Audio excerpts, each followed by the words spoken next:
Good evening, everybody, and welcome along once again to the Buddhist Society of Western Australia in our Dhammaloka Centre here in Perth, Western Australia. And we're coming up to do now the second part of the Vesak ceremony for this year, 2020. And of course, as those of you that were with us this morning will know that we have here a very empty hall.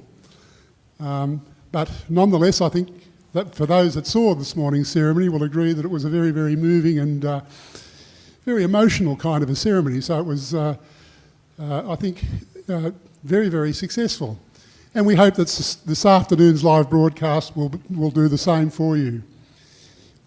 I would like to just introduce Venerable Hasapanya, or Ajahn Hasapana, who has joined us for this afternoon's events, and along with Ajahn Brahm, who you saw this morning, of course.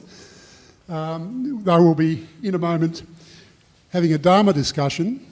Both of them will be able to answer any questions that you want to write in, so you're very welcome now to write in questions, and they will answer any of those questions that you might have during the period between 3 o'clock and 4 o'clock here in Western Australian Standard Time. Or 3 till 4:30, so we're giving you quite a bit of time to allow you to ask questions. Then from 4:30 to 5:30 we're going to do a circumambulation. And we're very lucky, in fact, to have a lot of our AV team here today who've put in a lot of time setting up cameras and so on so that we can sort of follow this event as the group. In fact, there'll be 4 people that'll circumambulate this afternoon. There's the 4 pillars of Buddhism, if you like. We'll have Ajahn Brahm representing the Sangha, the male Sangha, monks. Venerable Hasapana will be representing the nuns, the order of nuns, Sangha, and the lay men, the third pillar of lay men, and then the 4th pillar of lay women will be all represented here this afternoon in the circumambulation. So that's between 4:30 and 5 o'clock. And then between 5 and 5:30, we're going to be reading out and welcoming new Buddhists. And indeed, the number have gone up. This morning I reported that we had 77 people that had applied to or had made it known that they wished to become formal Buddhists, if you like, coming out as Buddhists. But I think that number has climbed, and I'm not really quite sure where we are to now, but it's sort of well and truly over about 84 people or something like that. So we'll see how many people there are that want to be named by the time we get to 5 o'clock this afternoon. So without further ado, I'm going to hand over now to Ajahn Brahm for this afternoon's proceedings, who'll lead the Dharma discussion for today. Excellent. So thank you, Dennis, long-serving president and vice president, and fulfilling so many roles for our Buddhist Society for so many years. It's wonderful to see you here. And also, again, a good welcome to Venerable Hasapanya, who's come from Dhammasara for today as well. To give it some sort of equity, not just seeing the monks all the time, the males, to see the females as well, fully ordained bhikkhunis, which is wonderful to see. And so for today, we're inviting questions. This is from the very earliest part of Buddhism, where the Buddha said it's not just listening to the Dhamma, listening to people give the teachings, but it's also having the opportunity to ask questions. And any questions, if it's something which doesn't make sense, we'll let you know. But we'll try our very best to answer the question as honestly and as straightforwardly as we can. Now, when you ask these questions online, it would be helpful if you have a preference to say this question is for Hasapanya, or this question is for Ajahn Brahm, or this question is for both of you, because that makes it easier for us to know which one the question is aimed for. So, are there any questions yet online? I think it takes a while. The internet is very slow. It's easy to transmit the information online, But then to read the question and then to ask the monks or the nuns is quite difficult. So anyway, I will start off. I can ask a question of, Hasapanyo, we haven't seen you for a while. How are you? And how are all the bhikkhunis at Dhammasara? We are fine. Still in one piece. Still in one piece. But is that piece thin or is it very fat? No, because we are a bit busy because of preparing for the raining season. Some of the work we need to do, like painting, we have to paint before the raining season comes. But they're happy because we only work in the morning and afternoon they'll go back to meditate. So there's a bit of balance. Like they have work, they feel quite fulfilling that they're doing something, being of service, and then that actually they arouse a lot of happiness in them when they go back to sit after dana. So then there's a bit of balance with work and meditation. And are you getting enough dana, enough people bringing food to feed you? Yes, we have plenty. We have a lot. I have to keep telling people not to bring any more because they have no place to store. No place to store. There is one good place where you can store food, and that's in the nuns' tummies. But you can only store so much there. So anyway, have we got some questions already? Ajahn Brahm, maybe I could just ask a question. I would like, if both Sister Ajahn Hasapana and yourself, if you could maybe just expand on just what this COVID-19 might mean for the world. Do you think that this has an opportunity for us to maybe change our ways? I mean, just for myself, I've noticed that that this last 4 or 5 weeks, where we've all been in lockdown, I mean, it was a bit traumatic for a start, but you get the feeling that people are settling a little bit more, just maybe becoming more used to it. And I kind of notice here in Perth, just the air is perhaps a little bit fresher, where there's not so many cars, and we know that there's not so many aeroplanes in the sky. Do you think there's an opportunity here at all for us to maybe have a different take on the world, maybe not to have ourselves so driven as what we were heading to, especially with all our bushfires and things like that? Yes, so do you want to answer that first of all, or shall I answer it? You can answer first. Okay, they used to have ladies first. Okay. To me, it depends on how you look at it. Because I think I got an article about in China. There's the first time they have clear skies, and there's sometimes you look at it, it's not really a bad thing, you know what I mean? Then actually people slow down and stop, and it's been been very busy and it's lots of pollution, but now they slow down, they start to see clear sky, blue sky. They never have blue sky at all, and also sometimes also make us really hit us, that any of us, none of us would think that this will happen, isn't it? We can predict that earthquake, we predict flood, we predict fire, isn't it? These things, none of us, because what we project in the future that's going to happen is always based on our past experience of what we know, isn't it? Anything that we don't know, we don't project in the future that will happen. So that's why it's really, it's really good to wake us up that actually we cannot control anything will happen. And no one knows. Who knows what's going to happen next? So actually all we have to know this moment.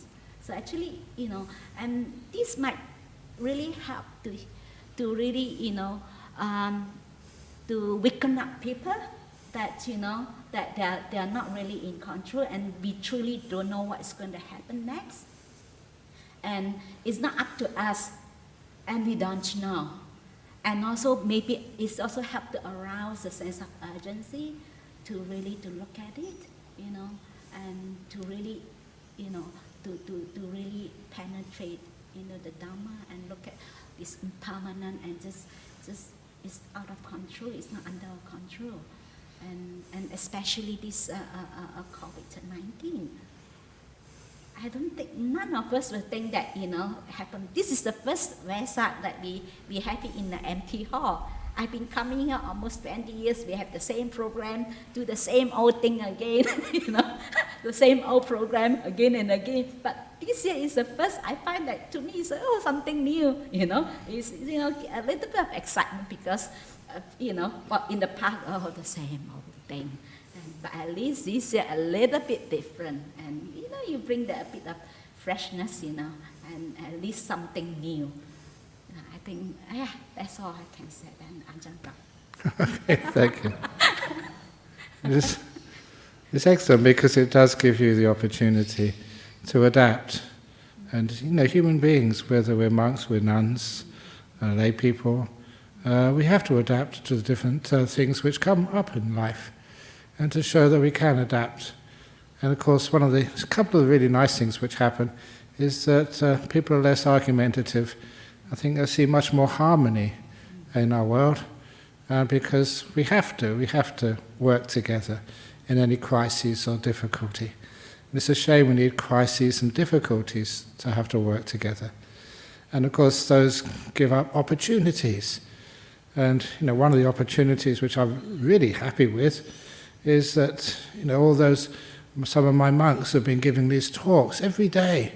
And some of these monks, I've never been able to get them to give talks before, and because we have to serve the community which feed us, and to show that we're still there for them as they're always there for us, and bringing food to us every day, and to be able to serve them is a wonderful gift, and also to see just how even young monks, they rise to the occasion, they come and just do some simple talks. Nothing much is expected of them, but they always seem to surpass those expectations, just as many people do. It seems to be that when there are crises, it can somehow bring out the best in people, and they can just do that little bit extra to make this a much better world, and also just the extra time which we have as monks and nuns to be able to spend time meditating and practicing our Dharma in order to get stronger wisdom and compassion and stillness. All those things are there. So whatever happens in our world, there's always opportunities. And even if things go very, very difficult for anybody, just like, I did get quite a few emails from people who were literally just on the cold face of the COVID crisis. There were doctors in places like Spain and Italy who, listen in to the Buddhist Society of West Australia YouTube talks, and they were just saying how supportive the BSWA was, and how when they had these incredibly difficult decisions to make, they had to choose who would live and who would die. Almost literally. Terrible decisions to have to make, but nevertheless to get the support. So they found a way of doing it.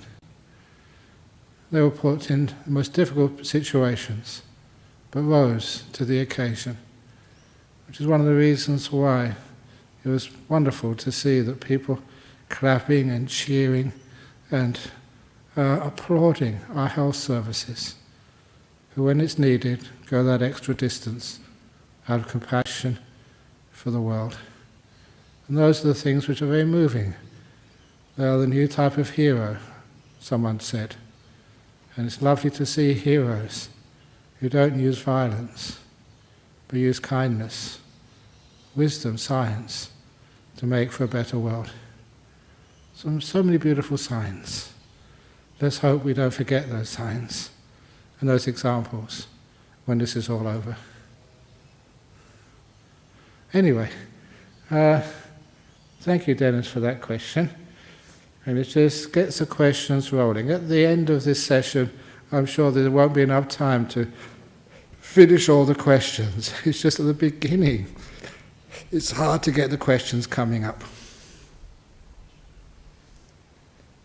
There are no questions? Yeah, so we got a question for Ajahn Brahm here. Is phenomena, rupa, created by the mind or merely observed by the mind? The phenomena called rupa, basically it's stuff. Is it created by the mind? According to theoretical physics, a mind is needed for it to exist. We're talking about sort of the quantum theory, the Schrödinger's interpretation. I'm not quite sure if this is relevant for a talk on Vesak Day, but it's part of the world, so why not?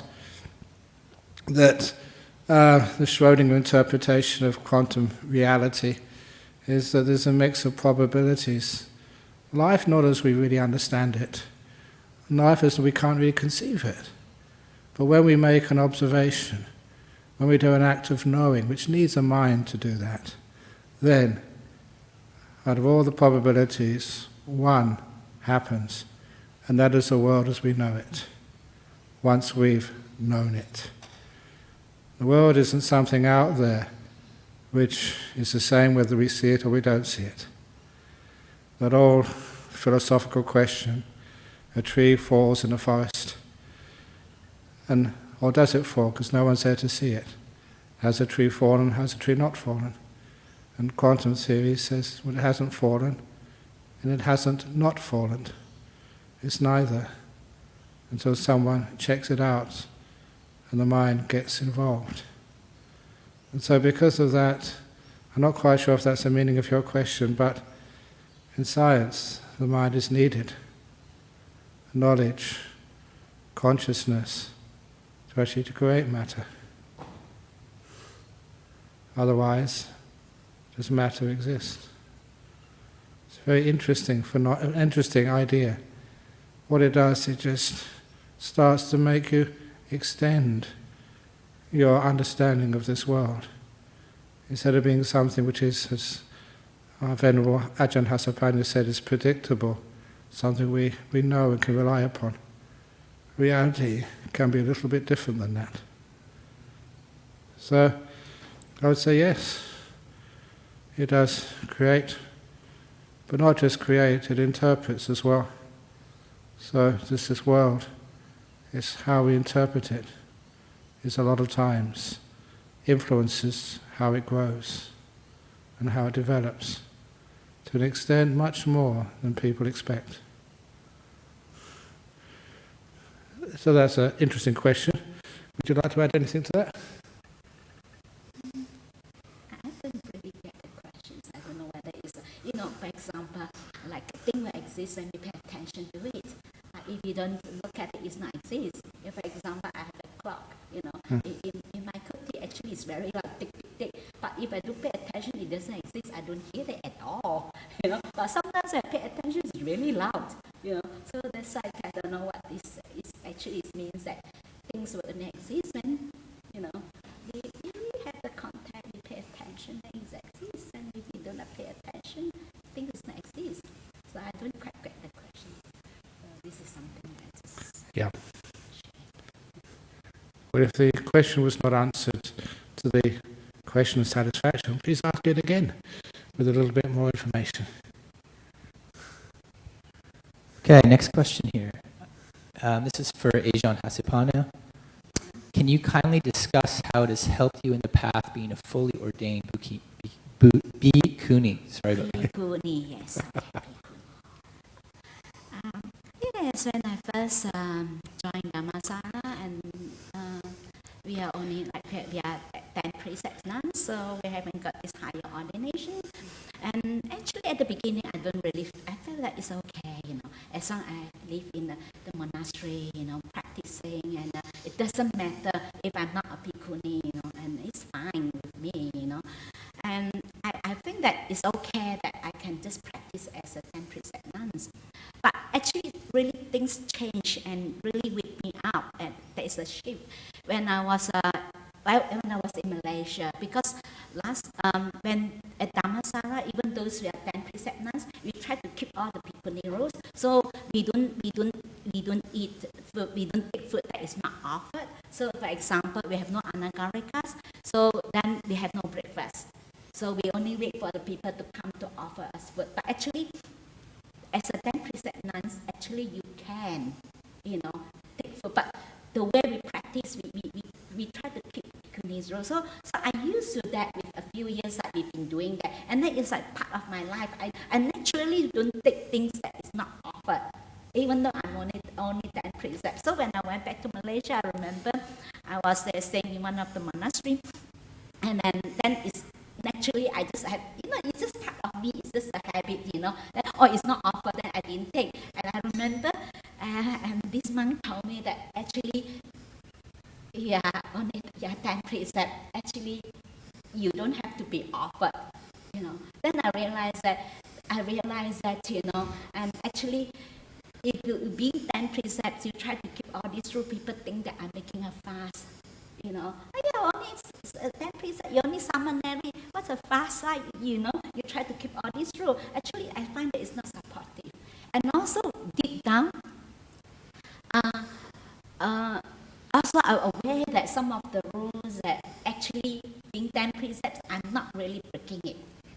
Do you know what I mean? And then it's, when you become bhikkhuni, it's different. You have to confess, and actually it's truly helped you, it's helped you to refine your behavior and your conduct. Actually, it's you're working on a more refined defilements. Like most of those rules like patitya and things, actually it's not immoral by itself, but actually it's helped you to support us, to develop our mindfulness, we be more aware or more mindful of that.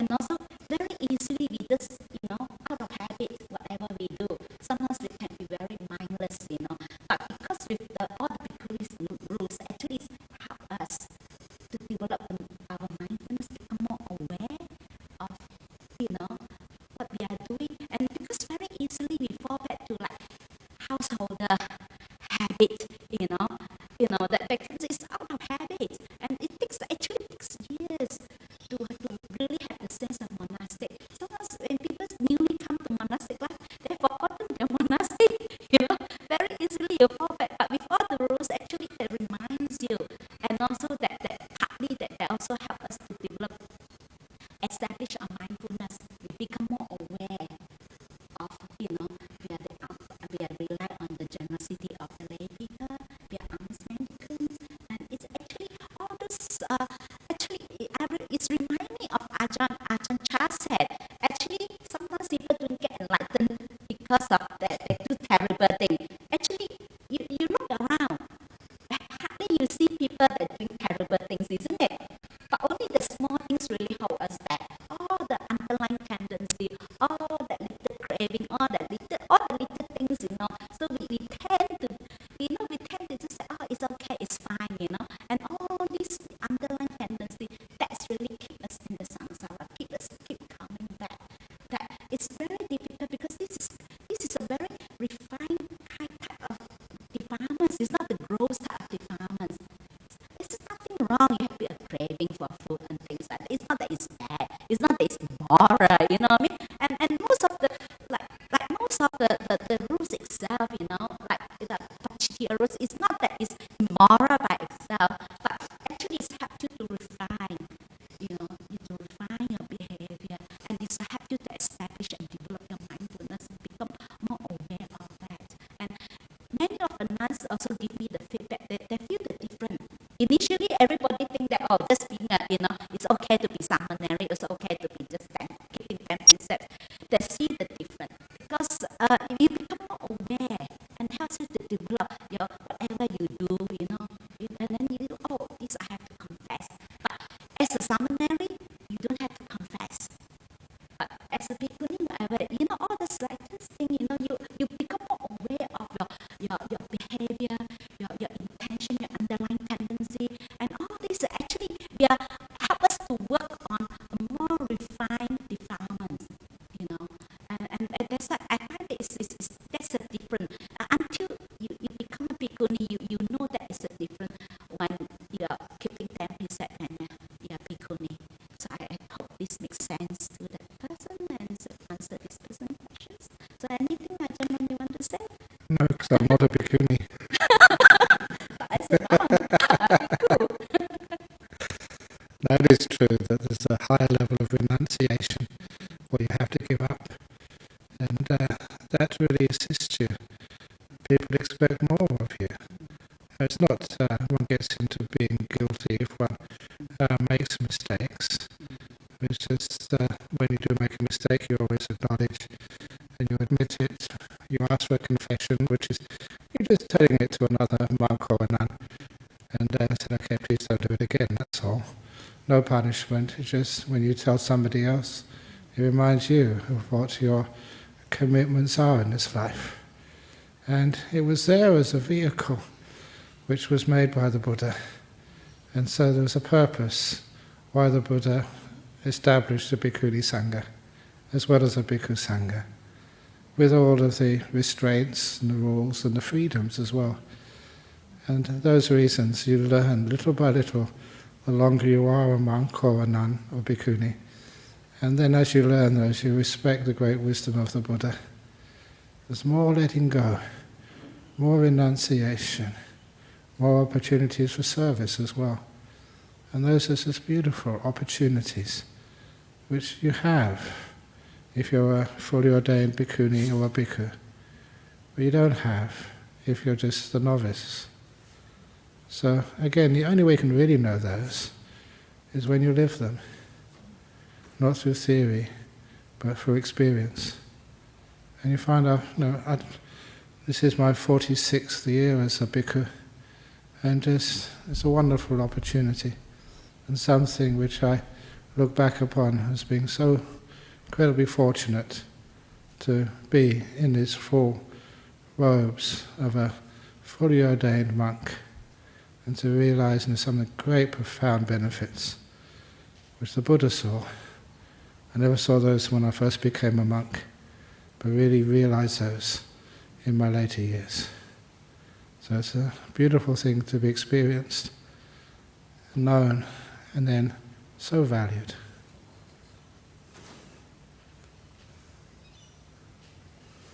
Okay, next question here. This is for Ajahn Brahm.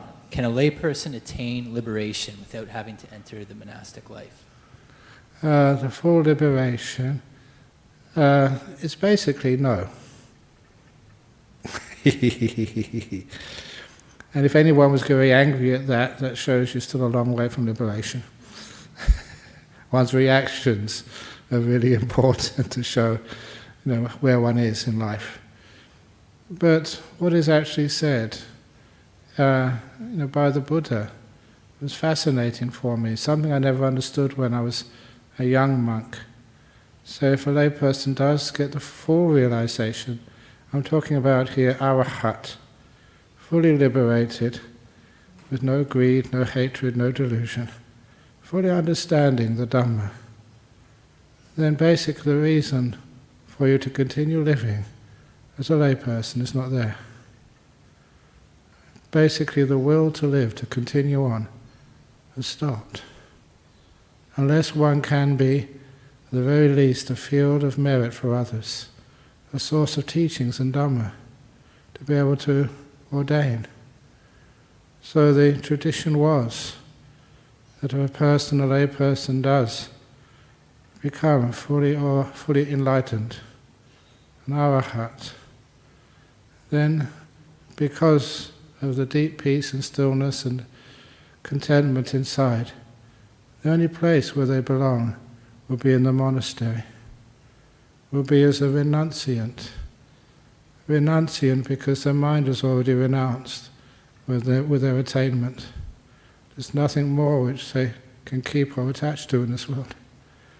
So they become a renunciant, live in a spiritual community of monks or nuns, out of compassion, respect, faith in the Buddha. That's why the Buddha set up these monasteries for, so that the monks, the nuns, could teach either through words or by example, as a field of merit for the world. So, yes, in a sense, they can become fully enlightened, but they have to ordain pretty quickly, or they'll pass away pretty quickly. They will die and just disappear into Nibbana. But it's very difficult for a lay person, I'm just being honest here, very difficult for a lay person to get fully enlightened, simply because of all the impediments, attachments, and the difficulties of that life. I know because I was a layperson before, many years ago. I can still remember. And it was like, can it be done? Yes, it can be done. In the same way, I answer that, can you walk from Perth to Sydney? Yes, you can do it. But there are things like cars, buses, trains, even better, aircraft. If those aircraft are there to transport you, a layperson, from Perth to Sydney, why not take it? In this simile, yes, I can sort of see it may be just about possible that a layperson can get fully enlightened. But why walk when there's aircraft you can travel in? The Sangha, developed by the Buddha, with all of the requirements of solitude, living just in peaceful places, not being too involved in the world, not being able to have money, TVs and stuff like that. That's possible. It makes it so much easier. So why would a person want to do it the hard way? So that's the answer to that question. I know that in these days, I've seen that many lay people, I just can't understand just how they have anyone take them seriously. Lay people who say they're fully enlightened.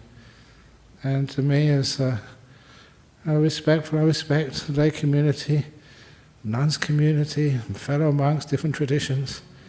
But to say that a lay person is enlightened the way they do, there's no way. That your idea of what enlightenment is very, very strange. It's certainly not the way the Buddha described it. And that's all I can say. Okay, next question. This question's for Ajahn Brahm. Is progression on this path depending on our practice and commitment, or does it have more to do with our karma? Obviously, that karma has a part to play. If a person just has, sort of a very healthy body, a lot of freedoms in this world, they're born in a good country, manage to get reasonable education, and has the freedom actually to listen to Buddha's teachings, and the ability to practice those teachings. In some places one cannot do that. So little by little, we find that karma does have a positive influence. It makes it easier. But nevertheless, it's much more than karma. Sometimes there's, except for very, very strong bad karma, what is called in the Buddhism the antarika karma, which is things like having murdered your father or mother or something. Except for those, there's no karma which cannot be overcome, and you can become fully enlightened. So, and that is because of your practice. And sometimes the practice is not so much, as I'm well known for these sort of statements, not so much because of your effort, of really going for it. It's more to do with your wisdom. To be able to understand what the Buddha was saying, and to find that it's not a path which is driven by your personal ego of wanting to attain and trying to get where you want to be. It's through something much different. It's not just the intellectual knowledge, which is important, but it's not crucial. It's for that which is not what you learn from books, but what you gain from an inspiring teacher. The reading between the lines, realizing if this is a path which culminates in the sense of ego, vanishing and disappearing and eventually not just being there anymore, then it cannot be achieved through the ego, through a sense of self, through me wanting something. Which means that we try another way of kindfulness, if you like, of being kind, being aware. It's not trying to get somewhere else. It's learning how to be here and not being critical of this moment, but open the door of your heart to this very moment, whether it's painful or pleasant, or anywhere in between. Making peace with it. When you do things like that, your sense of self and control start to disappear. And you find it's that wisdom which defeats the defilements. The ability to let go is not achieved by willpower. It's only ever achieved through wisdom power, through understanding, rather than the usual word, the usual meaning of the word effort. It's a practice. It's a practice of letting go, renouncing kindness and gentleness. That's the path, in my understanding. Sapadi, do you want to add anything to that? I just want to share with you one of my friends, and we used to practice together in early days, when I was still lay person, we go on retreat together, sometimes we have Dharma discussion, and she'd be able to recollect her past life, and she remember one life that she's been a monk with Ajahn Mun, and she practiced very hard, and she said, I want to get out of it, I want to get enlightened this life, I want to out of the suffering, And I remember when I go with her for, with a retreat, she get up really early, and then when she has slept and proper, she hit herself on the wall to keep herself awake, and then she practiced so hard until that she got really sick. Very sick. And then I noticed that she's craving not to be.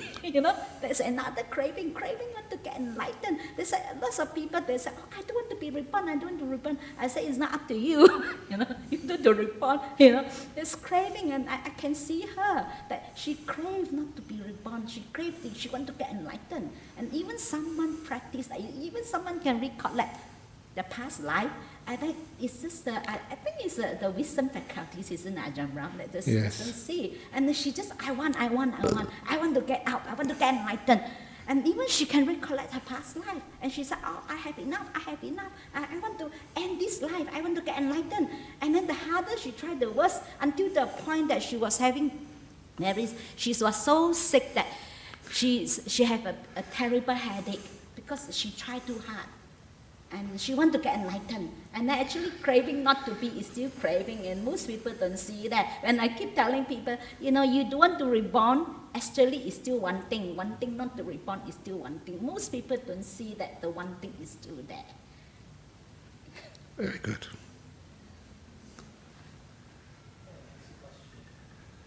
Next question. This is for both Ajahns.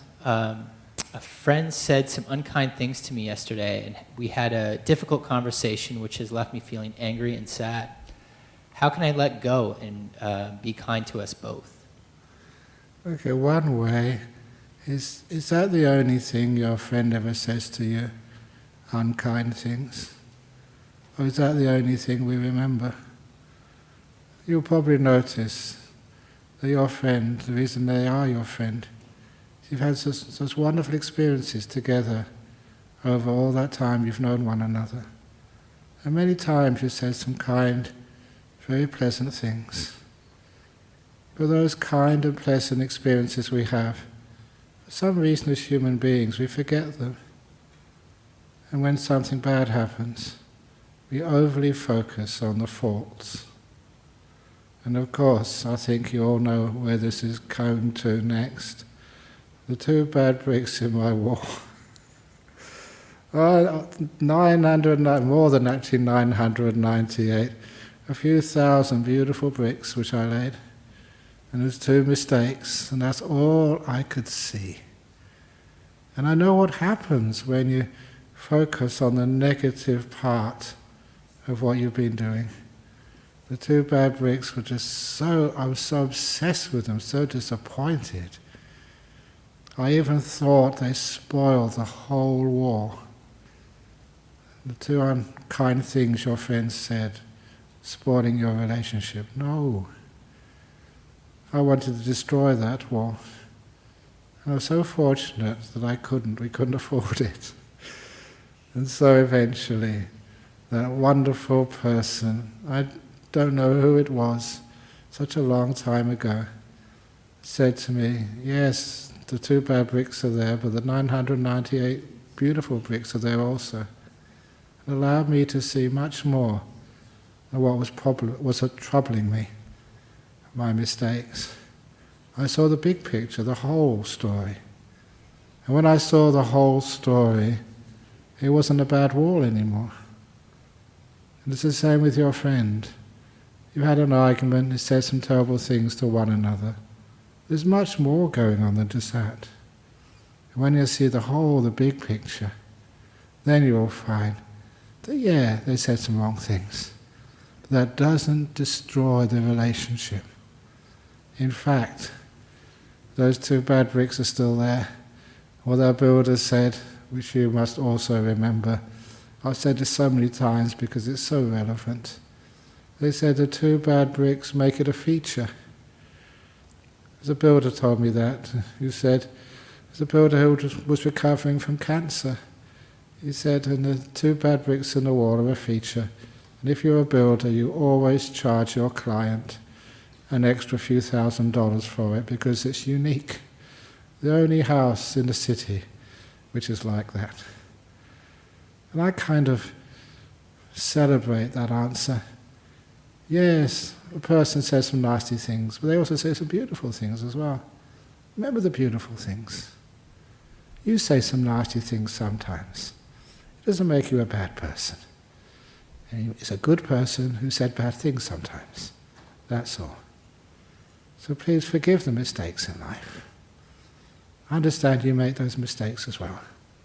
Learn from the mistakes and try not to make those mistakes again. Little by little we grow.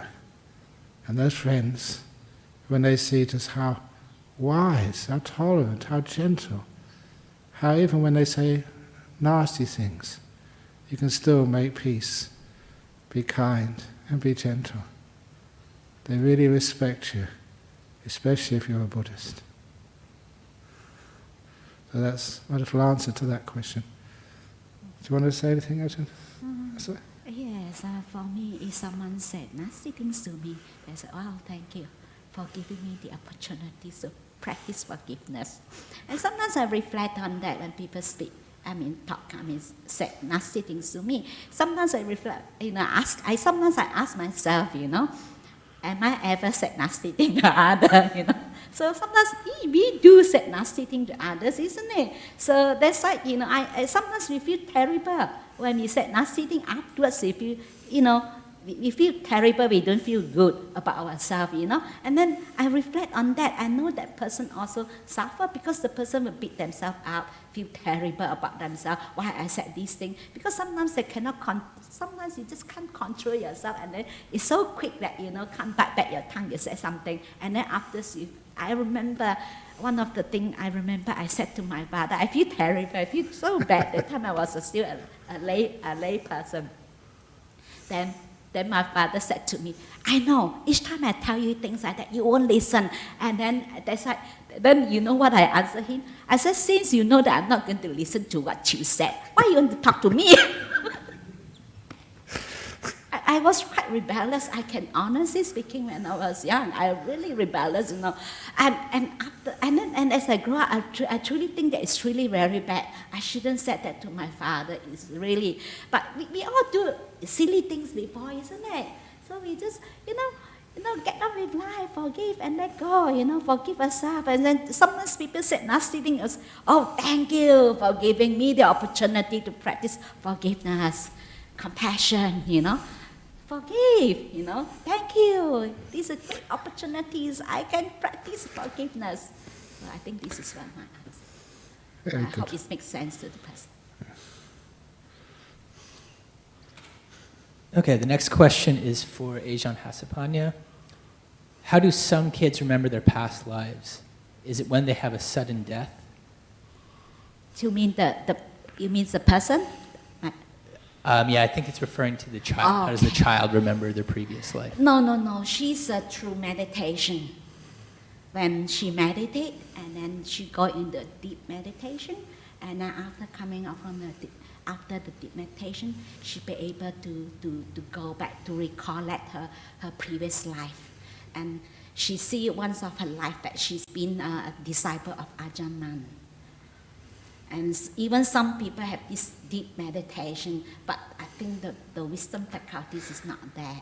And she's got the nature. She's always like that. Even when I first know her, she always like that. She do walking meditation. She will walk on those stones that are quite sharp to keep her awake. Like she's very, very diligent. She practices very diligently. But I think it's too much willpower.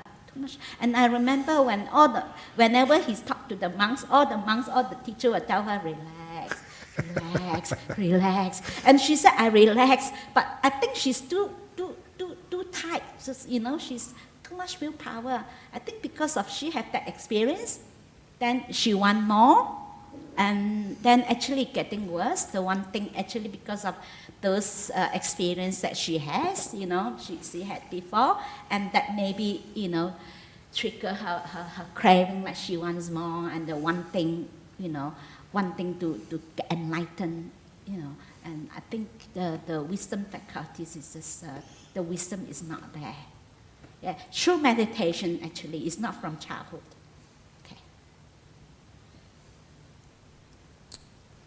Okay, next question. This one's for Ajahn Brahm. How can we not dwell on the past and focus on the present?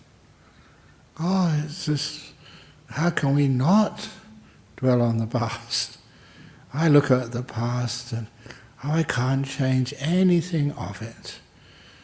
It'd be wonderful if I always trying to find out the mobile phone number of Doctor Who, which apparently is still alive, and to go in this time machine and fix up all the problems of the past. But of course that's only fantasy, that's a BBC TV series, Doctor Who. But nevertheless, you can't fix up the past is gone, and it's finished. And I find that I add to the past, even with as much honesty as I possibly can have.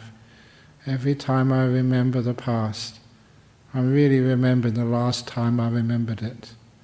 So every memory of the past is distorted slightly. Just like in that little game when you have a line of school children and you tell the first children a message and they whisper it to the next child who whispers it to the next child. When you get to the end of the line, the message is totally different than the message which you began with. And that's how memory works. There's another type of memory though, which is just not using your brain, but using your mind. And that is a type of meditation memories, which Ajahn Ahasapanya was referring to. In very deep meditation, sometimes you can just connect with a very early memory from your past, maybe a previous life. But that is more like re-experiencing the memory. It's like if you remember, say, a meal you had, you can taste the flavors. The information is far clearer and more sort of reliable. And that type of memory is more interesting because that is more truthful. For those of you who know the theory behind this, it's a mind memory, not a brain memory. And this only happens when you are free from what we call the 5 hindrances. The 5th hindrance is called doubt. And the amazing thing about these memories, which you have usually at the end of a deep meditation, is they're clear. And you know that what you remembered was truthful, it was real. And you can check it out afterwards. And it is valid. So that is a different type of memory. Those memories you can find like previous lives if you wish. For those people who still doubt the existence of the previous lives and rebirth, you can figure it out, find it out for yourself. Not figure it out, that was the wrong word. But you can know it for yourself. And also, you realize that it still has limitations. The best wisdom comes from the present moment. The past, this lifetime, was it over 68 years now? There's a lot of memories out there, 68 years. But you've let go of most of them. You let go of them because it's too burdensome. Things which can't change. You've forgiven the times when you hurt somebody or they hurt you. You've let that go. And you don't learn from the past. There's too much of it and it's too uncertain. I realized many years ago, you learn so much more from the present moment. That is where wisdom grows. And the present moment is far more enjoyable than the past. And after a while of training in meditation, mindfulness and kindness to your awareness of this present moment, this present moment becomes a friend to you. Always there. Sorry, I should say always here. In other words, a place where you can relax and be at peace and be healthy. Where you can sleep well at night. Where you can meditate easily. Where you can enjoy other people's company. And when they pass, you can let them go easily. Because you're in the present moment much more. There's so many amazing benefits. Even now in the time of COVID, when people die, you still see people just feeling emotional. They don't know how to let go. But once you learn about the present moment and let go of the past, it's much easier. Much easier to face this moment and learn that this moment is where your future is made. So much training, so much encouragement to don't think of the past, but to learn from the present. This is where the action of life is. Life as it's happening. Live, real.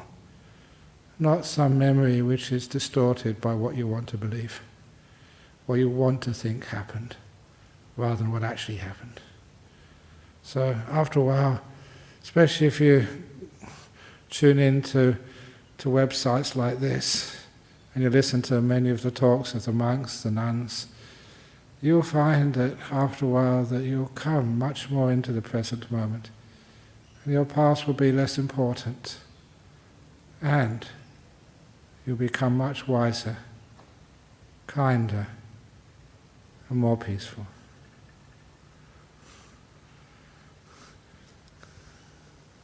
Okay, next question. This is for both Ajahns. Is keeping the 5 precepts and the daily meditation practice enough to attain stream entry in this life? Your turn first.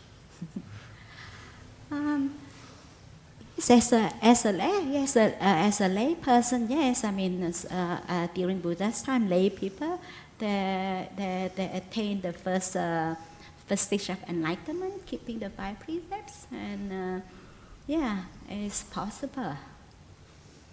And one of the very famous is Vesak, and she's a stream winner.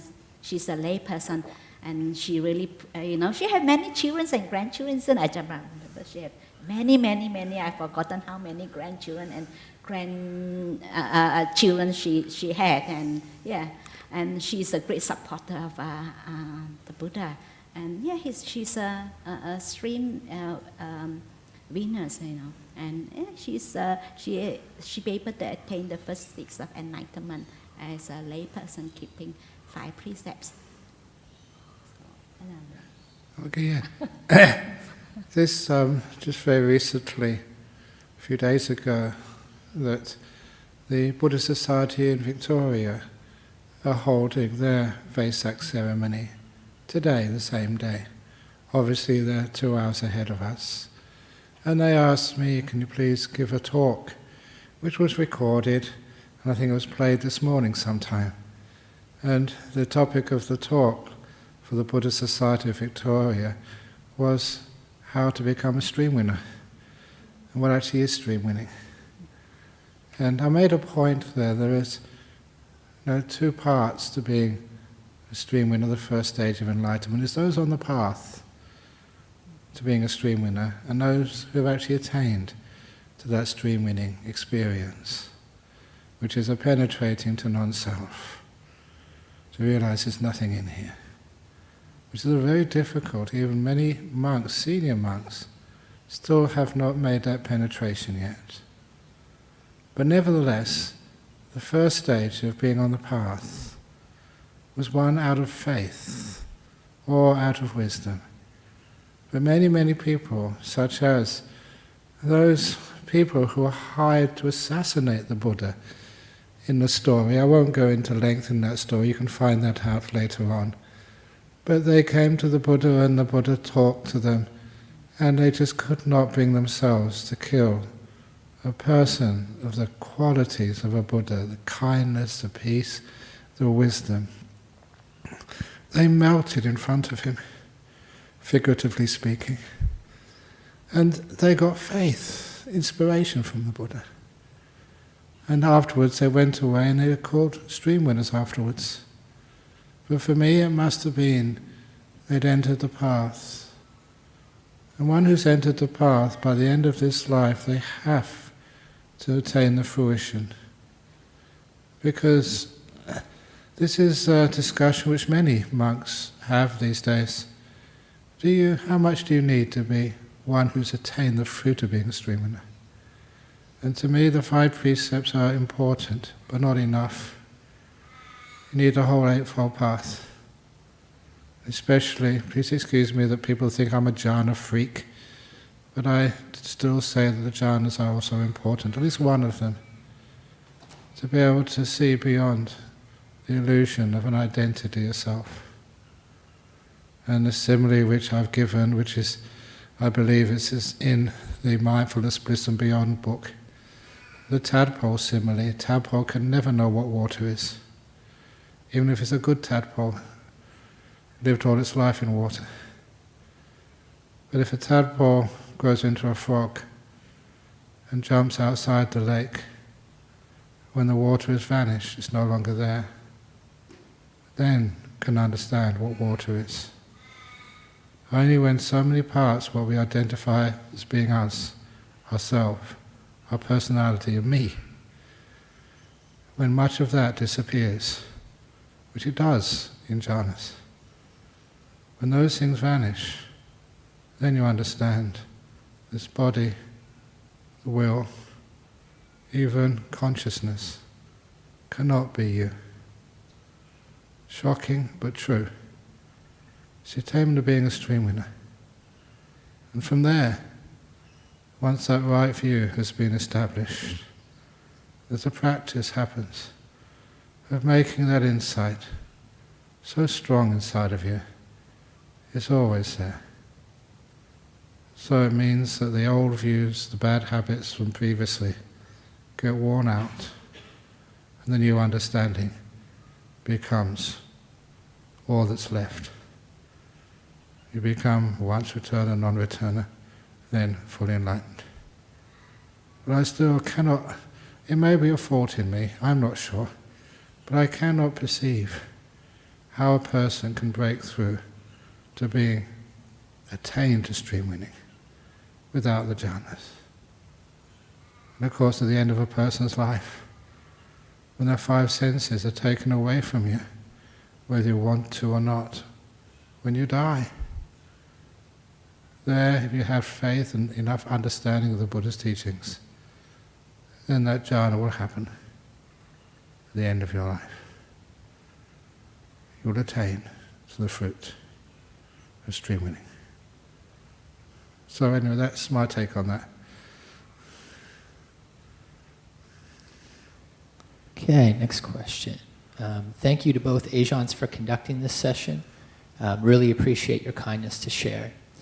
May I know how one can apply the qualities of the 4 Brahma Viharas into our daily life? Okay, who's going first this time? Do you want to go first or shall I? Yeah, go on. Yes, sometimes you can, I just speak on through my own experience. Sometimes like, I used to do that in my early days at breakfast time. I try to bring out that qualities, like for example, like metta And this is how when I see that, see, if I find myself that I'm lacking of metta, normally morning eating my breakfast, I'll bring up that metta. I will recollect, I reflect, when I eat the food, like the first, the first mouth I put into my mouth, I reflect on the food and how all the beings contribute in this food and things like that. Have the kind of really gratitude towards all the beings contribute into this food and all the effort that people have put in, and deliberately brings that kind of metta, arousing myself, and then have that, even every morning I do that to arouse that quality. And actually you can do it, you can develop that through your daily life. Even with your breakfast, eating your breakfast, you can bring that. Like I find myself like I have lack of gratitude, so I have to bring that gratitude, like I have to bring that person in mind. And this is how it's just Ajahn Brahm used to say, you brainwash yourself. You condition yourself, you keep telling yourself you brainwash yourself. Actually, it's really help that you naturally have that, it's like one of the saying that, you fake it until you make it, So I find that it's really useful, like, when I lack of those qualities. I truly, when I sit there every morning, have my breakfast, even now I still do that. I recollect, the food that I have eaten. I stay for a little while, I recollect, and I do reflection on that. Actually, that truly helps. And also sometimes every day, the first thing in the morning when I get up, I always, sometimes I just reflect on that and thinking of what I can do, what can I help, rather what I can give today, rather than thinking of what I can take. And this is not to underestimate, they say. This is how that you develop the habit and become part of you. And naturally, that it becomes a habit, it's like part of you. And actually, you can do it through your daily life. That is just my sharing. Ajahn Brahm. Yeah, it's very, very similar. That every time that there's a lot of the kindness, the gentleness, the giving, the equanimity as well, the contentment, the stillness. A lot of that is just natural because you've been brainwashing yourself or been brainwashed by others to do that for such a long time now. But every now and again, sort of you can find unique ways of loving kindness. That's why we're here today, to talk to an empty room. We're talking because it's kindness. And it's just why, all those monks that Bodhinyana monastery, we have a roster now of monks to give talks down there. They're enjoying it. They find it's a service which they can give. I don't know what the quality is, but it's not really important, the fact they're actually doing it and giving it and being kind and showing that little bit extra. That's metta in practice to people who look after them. That's you. Those who send the donations, who come with the food, who are always really trying to find out, are the monks and the nuns, are they well fed? I mean, it really is always. I've been a monk for such a long time now, and it's still just, it just impresses me. Surprise impresses me that people come from such a long way, and they find out what the monks or the nuns need to eat, and they come and give it in abundance. It's embarrassing sometimes to see how much food is given to us, even today. I'm here by myself for lunch. Ayahasapanya was at Dhammasara. And I think there was 1, 2, 3, 4, 5, 6 shepherd's pies for me. That's crazy. I can't eat that much. But people thought I would like it. And they gave me all those shepherd's pies, and it was beautiful to see. For me, it was inspirational that people were practicing their loving kindness, and I was practicing my loving kindness back as much as I possibly could. But of course, I make sure I don't eat too much. Otherwise, that's not being loving kindness to my bone body. And the other thing which of those Brahma-viharas, that one of the Brahma Viharas, which is, people often forget, the mudita. This is where we rejoice in other people's success and goodness. When somebody else, sitting next to you answers a question so much better than I could. Sadhu, sadhu, sadhu. Ayasapanya. Sadhu, sadhu to people who do it better than you. Sadhu, sadhu, sadhu. It's rejoicing in other people's goodness and kindness. And that creates just this beautiful energy in the world. So we don't get jealous. We just see the goodness in others. And we rejoice in it. And the idea of ego, who's the best, just disappears. We don't see who's the best, we just see the goodness in the world and beautiful people. And that causes me so much happiness. When you see just one of the monks who I live with, the Bodhinyana Monastery, doing that little bit extra. Yeah, well done. Oh, maybe I should have done that first, but no. It was great that you did that. Well done. And it's a totally different attitude of what that one sees in the world. An attitude of great joy and great happiness. Mudita. Brilliant. Okay, I better stop. Okay, next question. This is from Penang, Malaysia, and for either Ajahn. Why do we circumambulate around the Buddha statue? What is the reason behind it? Well, we circumambulate. We always circumambulate keeping our right side to the object we were respecting. And it's just one of those old ways that we would, before COVID, we'd shake hands. The old days that, in UK anyway, we'd ride our horses on the left side of the road, just so that, most people being right-handed, they could defend themselves. But anyway, that this was just a sign of respect. You had an open shoulder. I still got sort of, the robe only on half the shoulder, but because it was being cold the last few days, I've got the warm manxa on. But often you see me with the cold shoulder.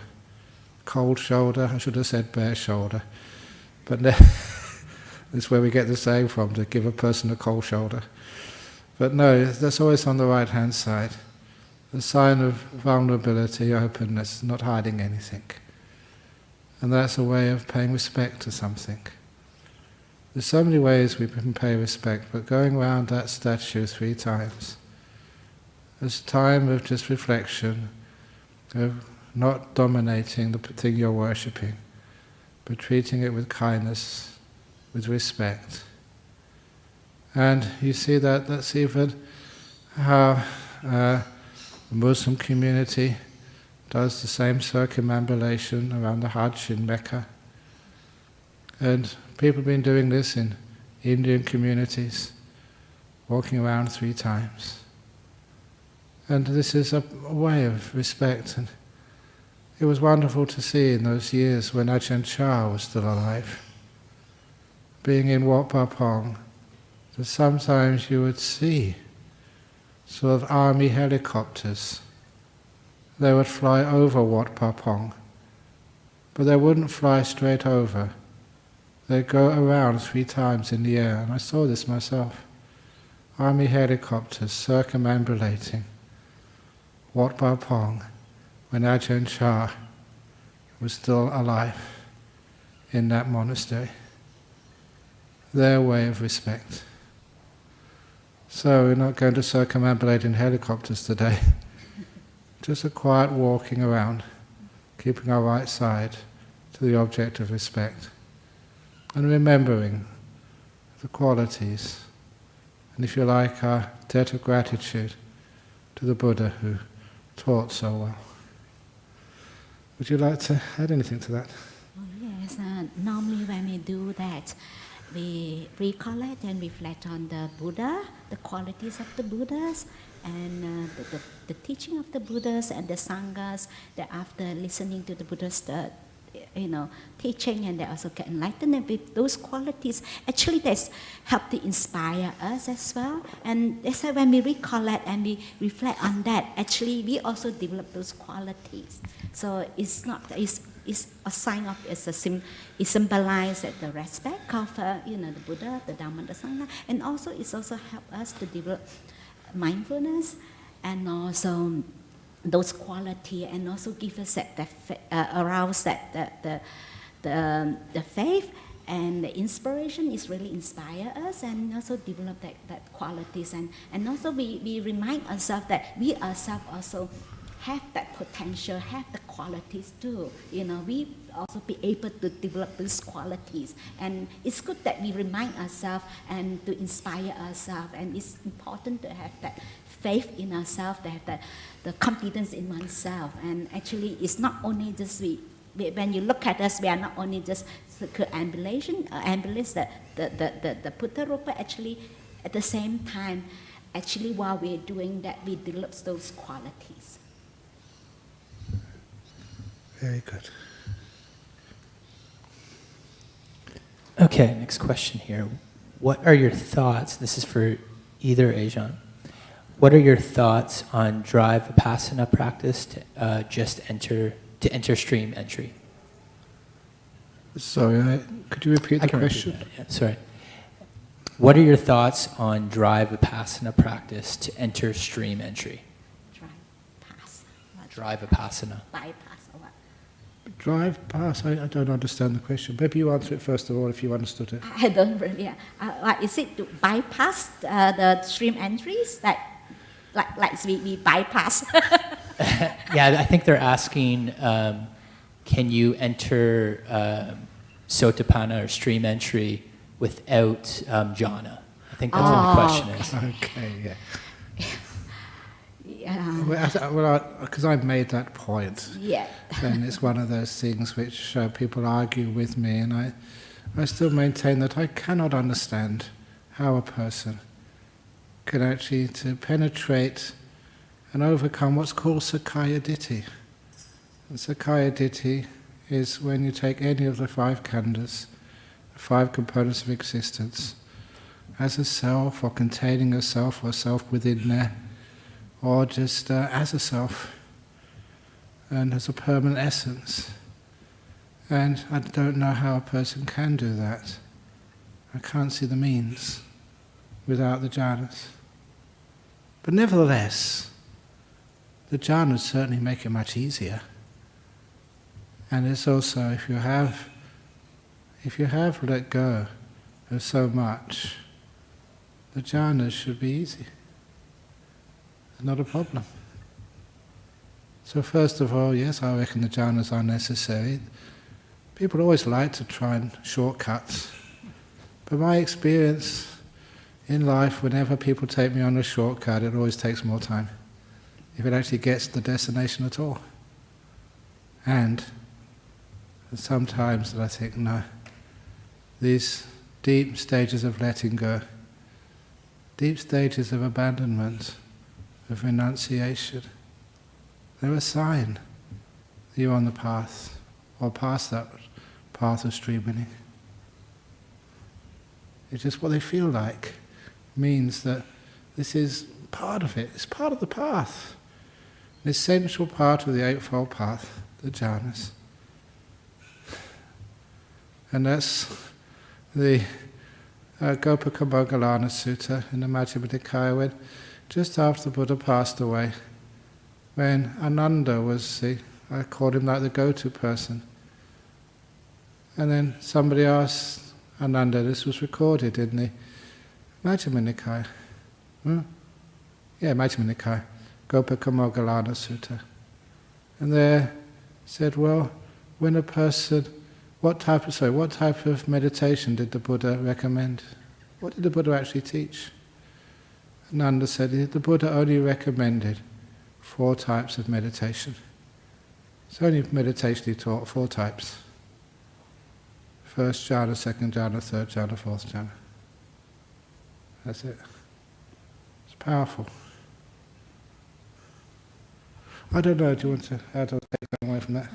Because first means 3 meanings. That actually you don't have the identity view. Then you have to have to see non-self. So in order to see non-self, that's actually with the 5 hindrances is still there. You're still confused. How can you see non-self? So the anatta actually is the key. So a lot of people say, I don't want to come back, I don't want to come back. If we don't see non-self, we're still coming back. We still the sense of self is still there. I still want to be here, you know. Even though, yes, I mean, theoretically we say, yes, we want to come back. But you can't help it. You still have to come back because you don't see non-self. So when the 5 hindrances is not there, when it's disappear, and it replaced by the 5 jhana factors, you know, when the 5 hindrances, you overcome that, you know, when that suppress or disappear, and this is replaced by the 5 jhana factors. So there's like in order to attain stream-winess, so first of all, you'll be able to see non-self. In order to see non-self, then that 5 hindrances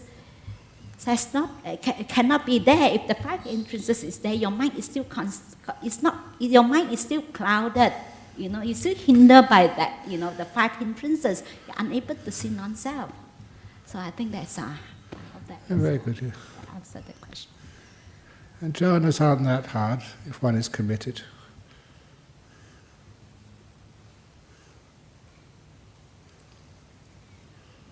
This question is for Ajahn Brahm. How can we measure our progress in our meditative life? I have read about reaching jhanas, but are there any milestones before that? No, if you're looking for milestones, you're blocking the path to jhanas. All those stones on the road will block you. So don't have any milestones. Just have the amount of peace, the amount of stillness, the amount of kindness. And just see how much you can let go, and not to measure. And even little things, there's different ways of looking at this. And that's what I mentioned, it was just a throwaway line, but very powerful just a few moments ago. The jhanas aren't that hard for those who are committed. Committed to what? Committed to not measuring, to letting go. And sometimes people say, Ajahn Brahm, you're going a bit too far here when I start quoting core Mahayana teachings, the verses of the 3rd Zen Patriarch. The path is easy for those who have no preferences. I love that little saying. But you don't measure. You don't measure how far you've got or how far you have to go. When you don't measure, you can't control. There's that question someone asked me such a long time ago. They knew I was a physicist before I became a monk. I probably still am. But they asked me just what I thought of that saying of the philosopher Lord Kelvin, that the only way to control nature is to learn how to measure her accurately first.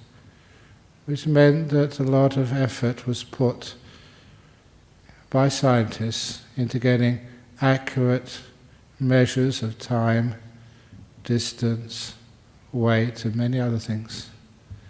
Because once those qualities could be measured and tested, then we could control nature. It was called technology.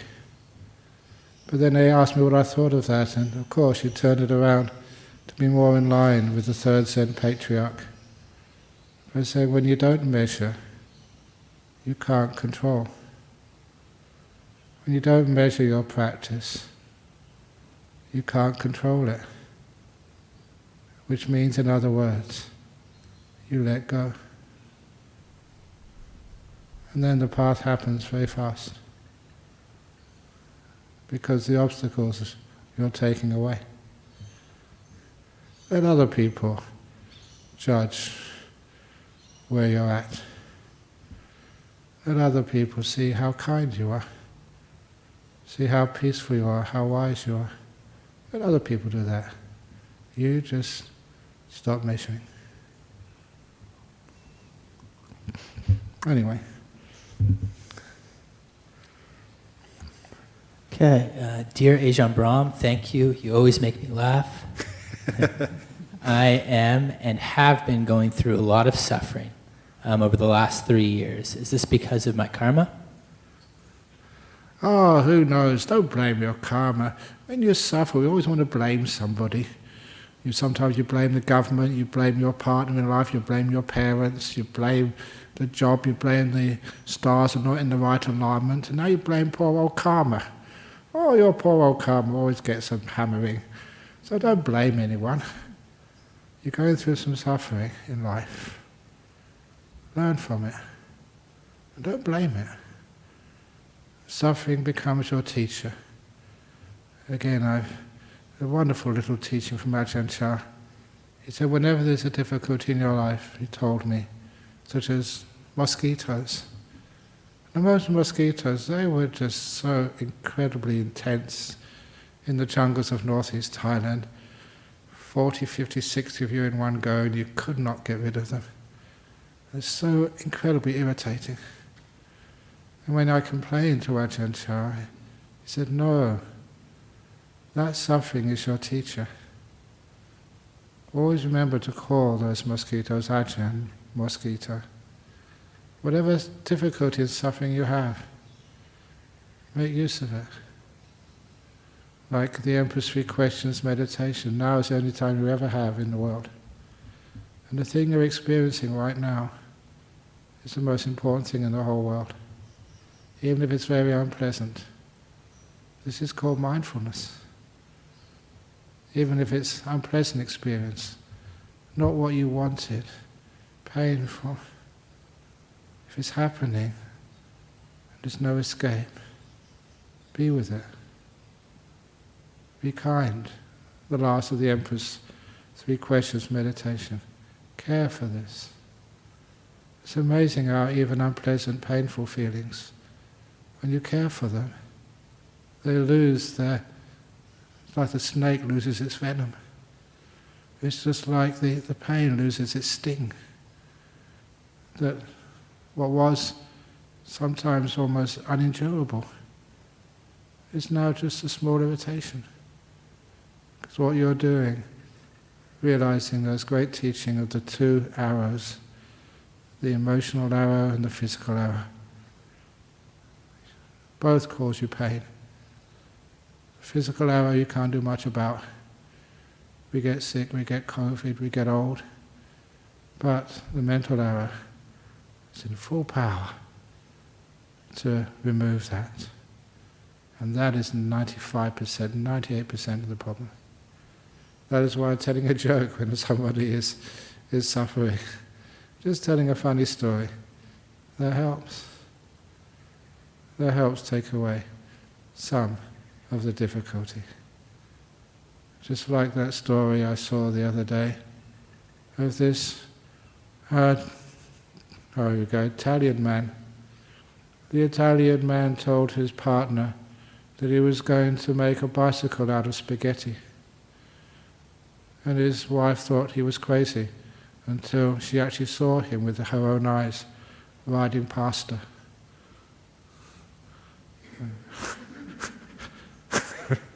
Riding past her. Okay. Very good. Do you want to come up with a silly joke or something serious? Or next question, it's up to you. Oh, next question. Okay, next question. This question is for Ajahn Hasapanya. Is there any difference for meditation when you are a woman?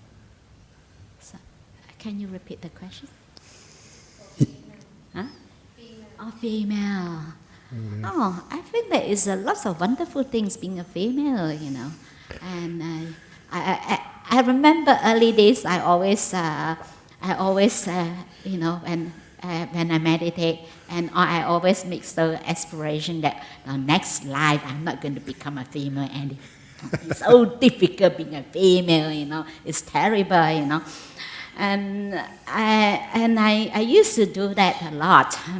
And one day I really I was really waking up, because I walked out that day, I'm going to the town to get tickets to back to Malaysia. I was in Thailand. Then when I walked out, just outside the monastery, then I saw a group of men. They are gambling and drinking beer. Then I look at them and I started to ask myself, they're so close to the monastery, So I asked myself, what's the point of being a man if a male, like I don't have the opportunities to practice the Dharma, to listen to the Dharma? So then I realized that it's not about whether I like it or not. I cannot change the fact that I'm being a female. So, but I started to see lots of benefit, being a female, because like, for example, in Thailand, monks are always like, I know the lay people treat the monks like God, they're always bow, So we are always like, But actually, I spoke to some of the monks. They said to me, actually, sometimes make them feel truly, because sometimes that the way how the lay people look up to you sometimes also give them a lot of pressure as well. And for me, I don't have that pressure. It's okay, And then I find that, and also as a female, I can just if I feel like I'm crying, I just can cry, and it can be emotional. It can be you can cry, and I find that it's fine, But as a male, you have to be always tough, you have to show that you're tough, you cannot cry and things like that. Then I started to see a lot of benefit being a female, I can cry, I can be nobody, I can just, people don't know me, and then I just, as hiding at the back, and no one going to really bow to me and look up to me. And I don't have that pressure then. And I find that it's most important things that I have I reflect on that. I have the opportunity to listen to Dharma. I have the opportunity to practice. So that is already very good to me. Must have done lots of good things in my previous life in order to deserve this. So I look at this, I have done lots of good things, in order to deserve this. So that's why since then, I never make the expression anymore. I say it doesn't matter whether I'm female or male. As long as I have the opportunities to practice, to listen to the Dharma, it's really good. So it doesn't matter now to me. Do we have time for one more question here? Okay, this is for Ajahn Brahm. You spoke about Vesak being a day for us to show gratitude to the Buddha. Can you share more on this? Ooh. Sometimes that we reflect on today, it's not just the birth, it's the enlightenment and the final passing away and just all that went in between. It's the Buddha day. And when I reflect on just how the Buddha just changed my whole path of existence. And the amount of debt and gratitude you have to this incredible teacher. The wisdom, the teaching, recording that teaching. And I was telling some of the monks, I was having a discussion with Ajahn Brahmali just a couple of times in the last couple of weeks about some of the deeper teachings about what happens when this thing called a jhana anagami comes out but doesn't get reborn again. Enters parinibbana straight away. It's a very powerful, very deep teachings. And it's how difficult it is to find the correct words for this. Because these are states which have very little to do with the world in which we live here, but are real. And then you go into those suttas, the teachings of the Buddha, which I was fortunate enough to be able to read in the original Pali. I had to do Latin when I was at school, my age, and good school. And then Latin is not that different from Pali. And then being able to read those teachings in Pali and understand the words, how the Buddha described these things, and be really dumbstruck, so impressed with the Buddha's ability with language. Not only the attainments, or the letting go rather, but the ability to describe it in a way which even me, sort of a Westerner could get a handle on, and how difficult it is, for sometimes Westerners to describe these things. But the Buddha did it so perfectly. That's why in the reflections of the Dharma we say, first of all, Sawakato Bhagavata Dhamma. Just how well explained are those teachings. Such difficult things to put into words. And the Buddha did such an incredible, wonderful job on that. And that just, even now when I say that, that just makes me get the goosebumps again. Just so much gratitude, so much things which you say thank you, thank you, thank you, thank you deeply for. It's one of those things you have if ever you do crack, just to use a Western word, to become a full stream winner. You just want to bow, bow, bow, bow, bow, bow, bow, bow, bow, bow, bow, bow to a Buddha out of gratitude. Even, what was that? Please don't ever do this to me. One person did this once. I was in Thailand, in a monastery over in Thailand, and this monk came up, American monk. As soon as he saw me, he said, "You probably don't know who I am, but he doesn't mind." And he bowed to my feet and started kissing me on my feet. He was a monk. And I said, "What on earth are you doing?" And he told me that I was the first person who taught him meditation. He had so much gratitude. It just was natural. And I remember the first time I got a deep meditation, that's what I wanted to do to my teacher. You get so much feeling that they've given you so much. They're giving you freedom, a path out of samsara. Great, great teachings. And you feel so much gratitude. And so I'm an old monk now, but I still remember those emotions. And on Vesak Day, I like to express those emotions to the Lord Buddha. Great teachings, great life. Was the one who gave full ordination to bhikkhunis.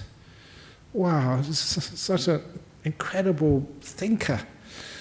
Or Noah, that could do such things. And so this is my opportunity of saying thank you for that gratitude. As each one of us, there's people in your life, people you've known, maybe never seen, but just heard them on YouTube or whatever. And the gift of Dhamma which they've given you is so priceless. You can't sort of give a donation to pay that off. That'll be billions. But it's just the kindness. You want to do something, as they say, to pay it forward, to do an act of kindness, to share it, to spread it, so the gift of the Dhamma never ends. They always say, and this is just drummed into me over the last month, that they call it the reproduction rate of COVID-19. If it's above 1, then it would just take over the health system. If it's below 1, then it's going to die out. Maybe slowly, but it's under control. And so may the reproductive rate of the Dhamma be above 1, so that this Dhamma can spread and spread and spread. And so take over much of the world with kindness and gentleness and peace and giving, with all its beautiful qualities which inspire us, qualities which remind me why I'm here today, paying respect and gratitude to the Buddha on Vesak Day. So Anjana, I would like to take this opportunity to express my gratitude for all your supports and also your supports and also the Bhikkhu Sangha.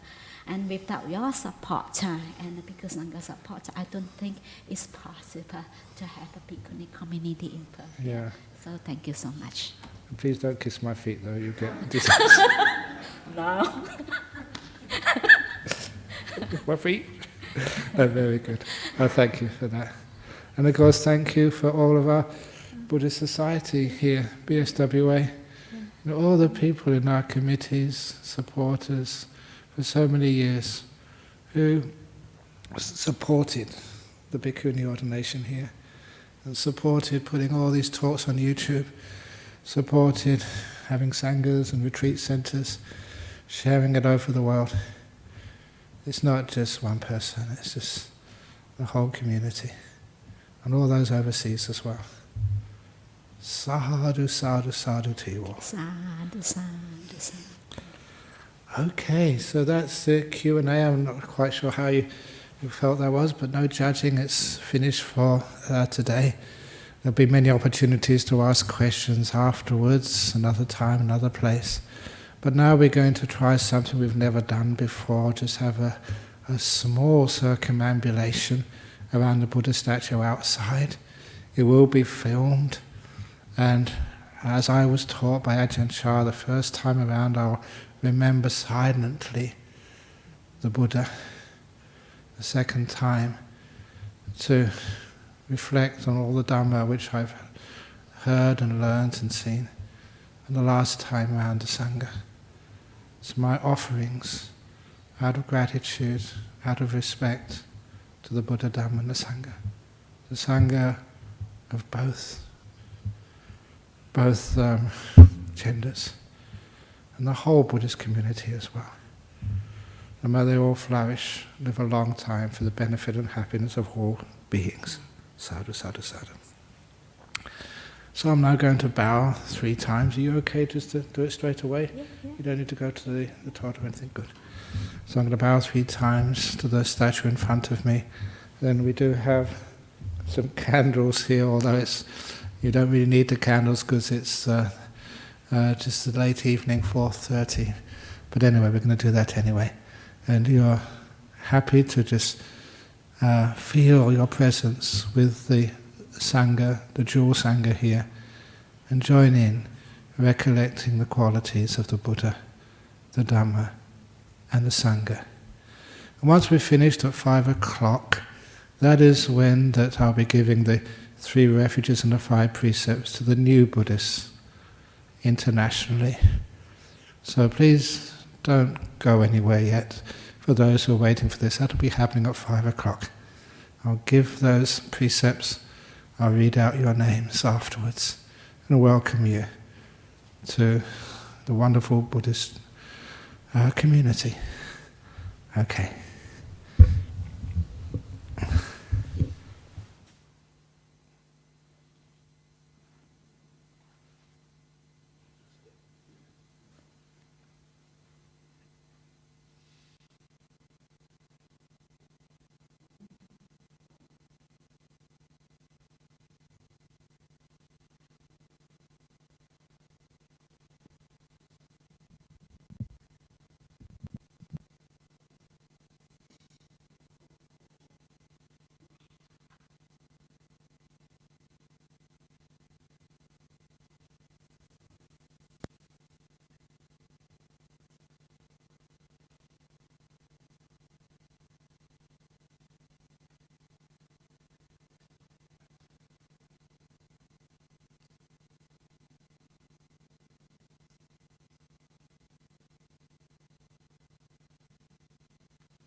How's that?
That is the first round in recollection of the qualities of the Buddha.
That is the second round, to recollect the qualities of the Dhamma, the teachings, the truth.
That is the third round, recollecting the qualities of the Sangha.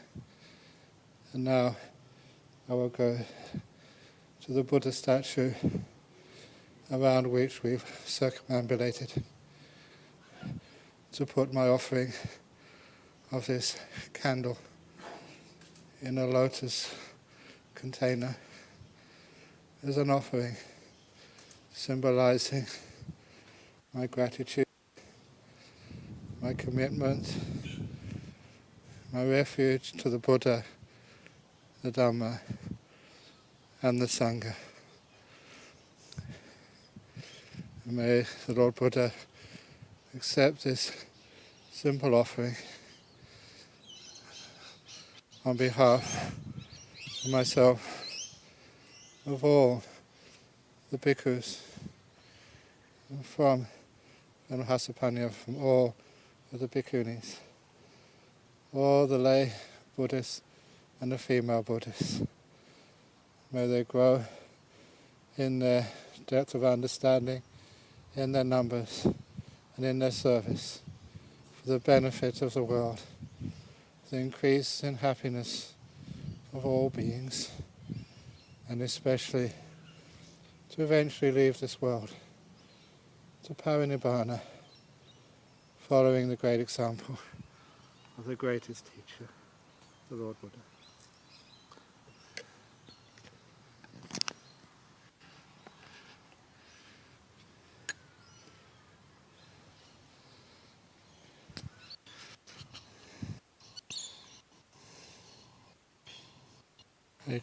And now about 3 times.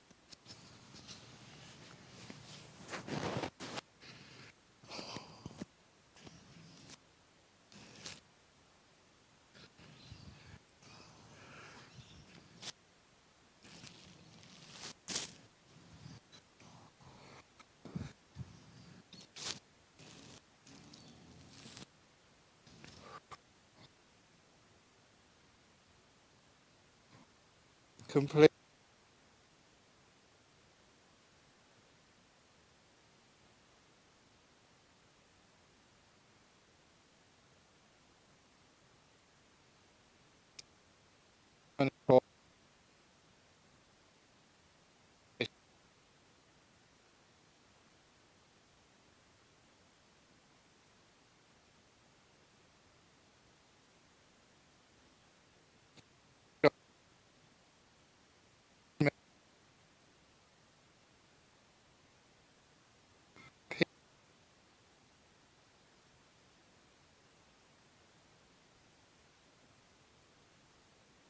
Just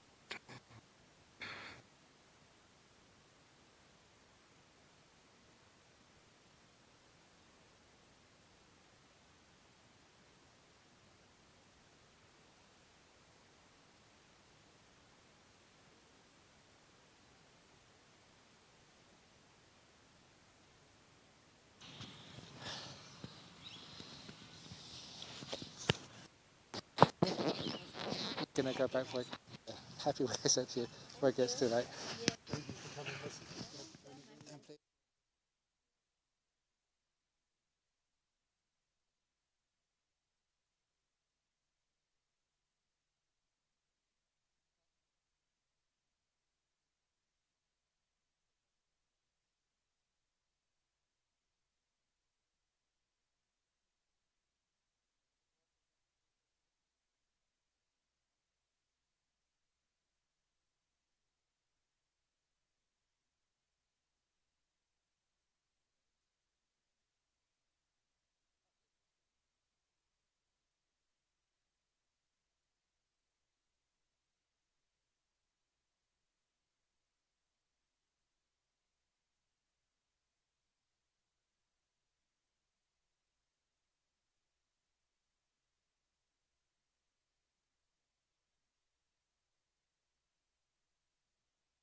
Right to go?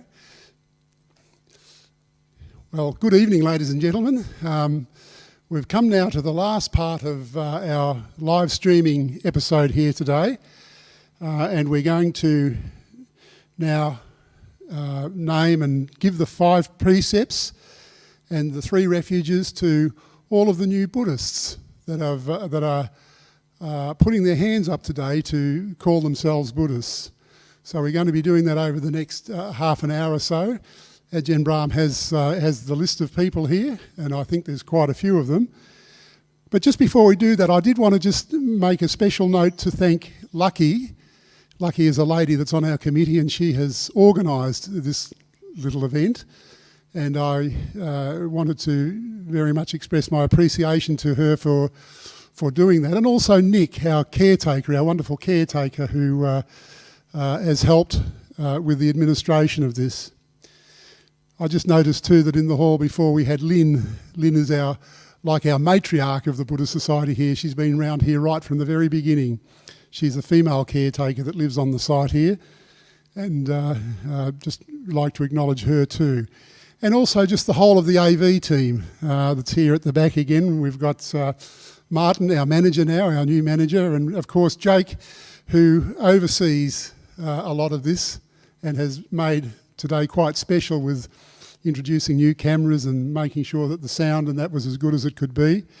But also those dulcet tones you were hearing in the background, they come from Alan, who is also a member of our AV team.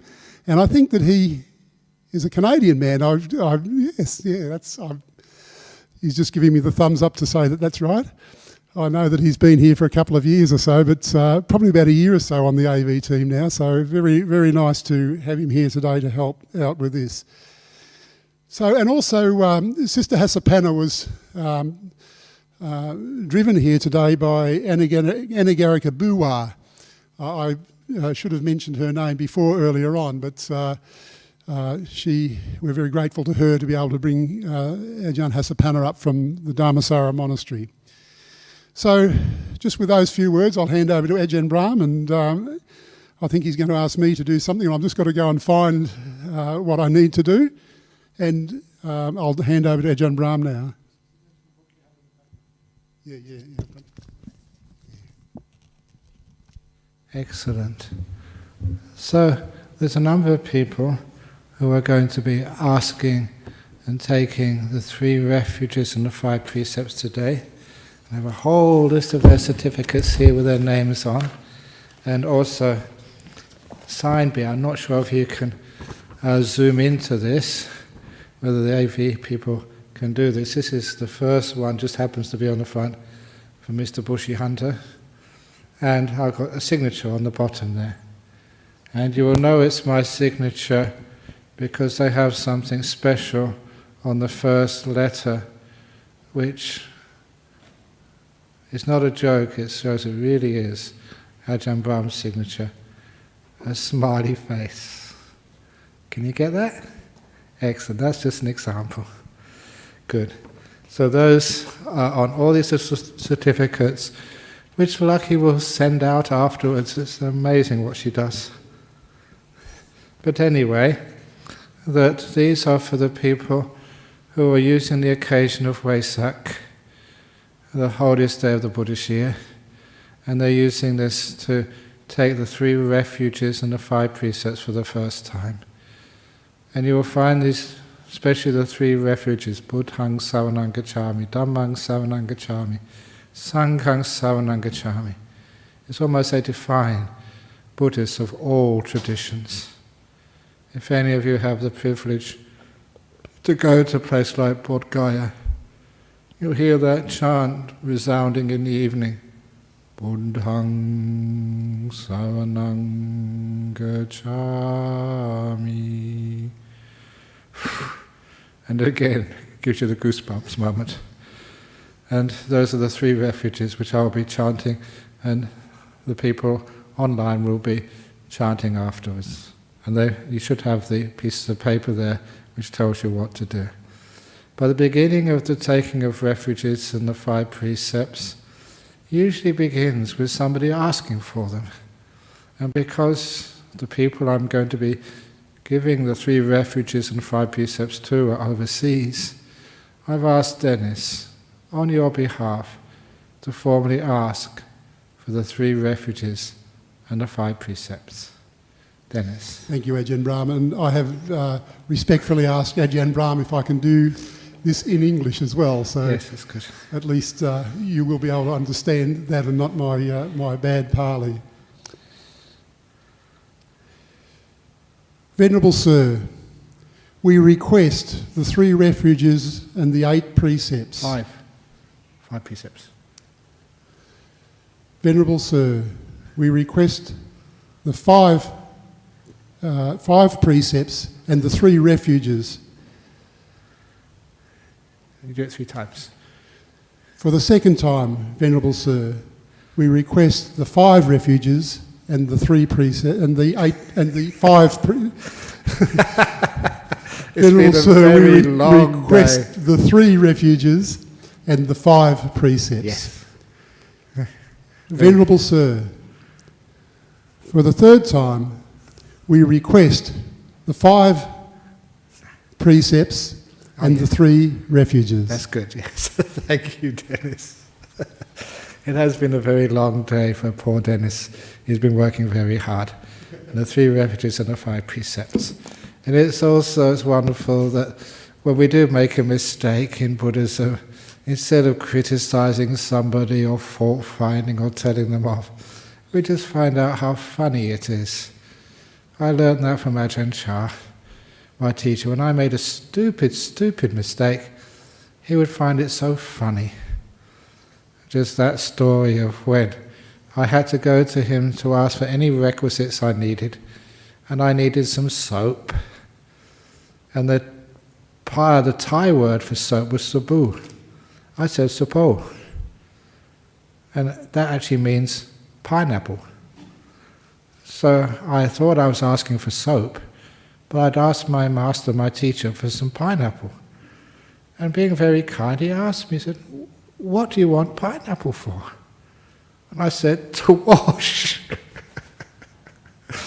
And he almost fell off his chair laughing. He never let me forget that, telling that, in England, they wash with pineapples, and they're far more advanced. We only wash with soap in Thailand. But it was a wonderful little funny story. So when we do make mistakes, if you do the pronunciation wrong, that's not important.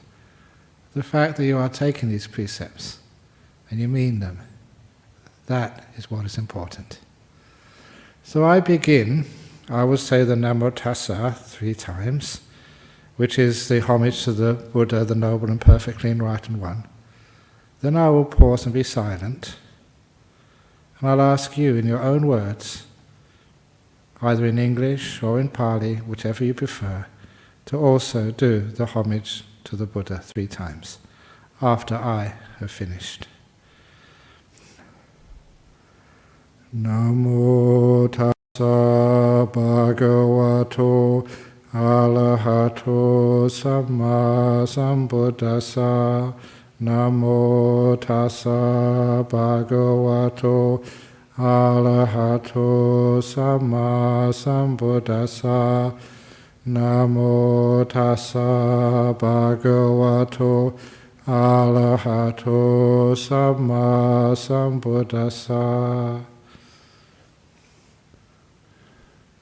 So please say the Namo Tassa or homage to the Buddha 3 times.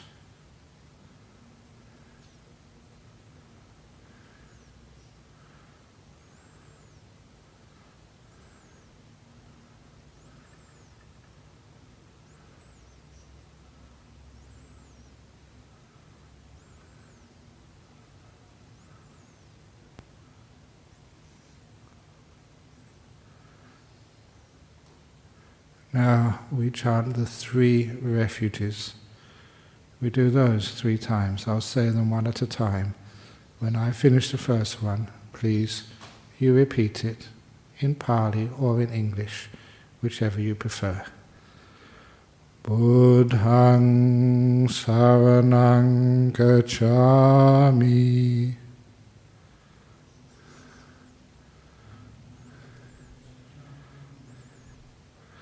Dhammang saranang gacchami.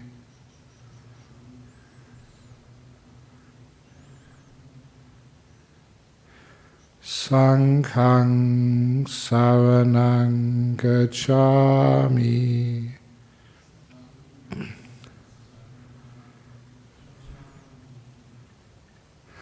Dutiyampi Buddhang saranang gacchami.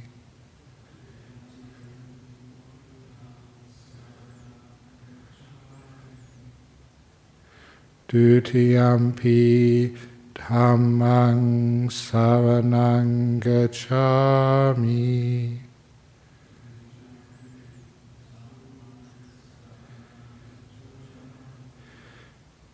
Dutiyampi Sanghang saranang gacchami.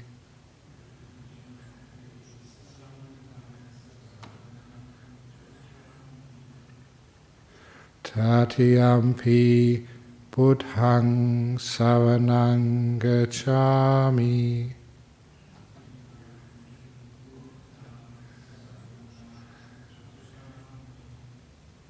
Tatiyampi Dhammang saranang gacchami.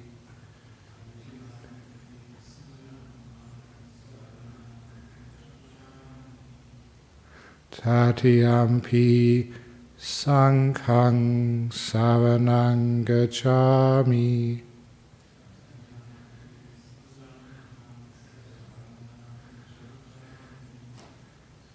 That completes the 3 Buddhist refuges, which is common to all Buddhist traditions, showing one's commitment for refuge as a resource for safety, for wisdom, for inspiration to the Buddha, the Dharma, and the Sangha. Almost defines you as being a Buddhist. And now for the 5 precepts. For those of you who do not know what those 5 precepts are, the first precept is to refrain from intentionally killing living beings which can be seen.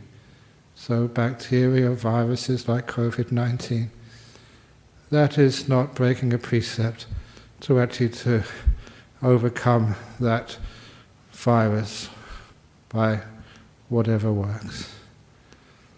These are visible beings.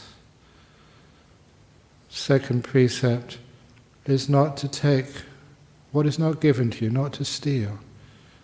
And that even means, please excuse me for this, even means like filling out your tax returns accurately, not cheating. It doesn't matter if everybody else does it. Buddhists don't do it. We're honest. We don't steal. And the third precept is not committing sexual misconduct. In particular, not adultery, not sexual abuse, not using your position as a teacher, as someone in authority, to demand sexual favors and abuse others. And especially if you are committed in a relationship, to keep within that relationship so your partner can trust you. And the fourth precept is to refrain from lying. There may be times you say something, you find out afterwards it was wrong. But that's not deliberately lying, that's just making a mistake. Just like when I said that I used pineapple to wash, that was just a mistake. So the intention of deliberate lying is we refrain from. And lastly, we refrain from taking alcohol, even small amounts. Because they used to say the drink, you take a drink, then the drink takes a drink, then the drink takes the person. So it's a danger. So it's much better to have non-alcoholic beverages, and that means you are safe. And the same with non-medicinal drugs. Drugs which you take just for recreation, for highs, because they may feel like they're pleasant for you, but they end up sort of distorting your cognitive process. You can't be as mindful, as clear as you were before, when it's not done for medicinal reasons only, from a doctor. So, those are the 5 precepts. I will now recite them. Again, I will recite them in Pali because that means so much more to me. But you do have the translations there, so you can always chant it after I've finished, in Pali or in English. Panatipata Veramani Sikkhapadang Samadhiyami.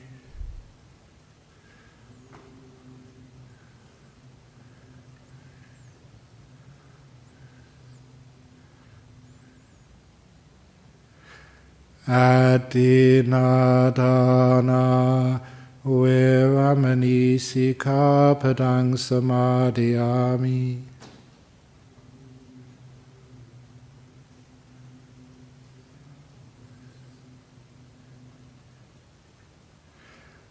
Kamesu Michachara Veramani Sikkhapadang Samadhiyami.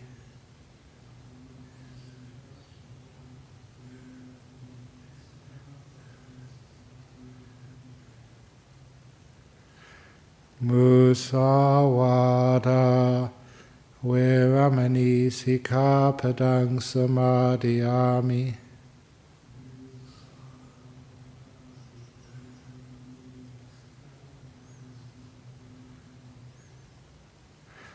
Suramiraya Majjapamadatthana Veramani Sikkhapadang Samadhiyami.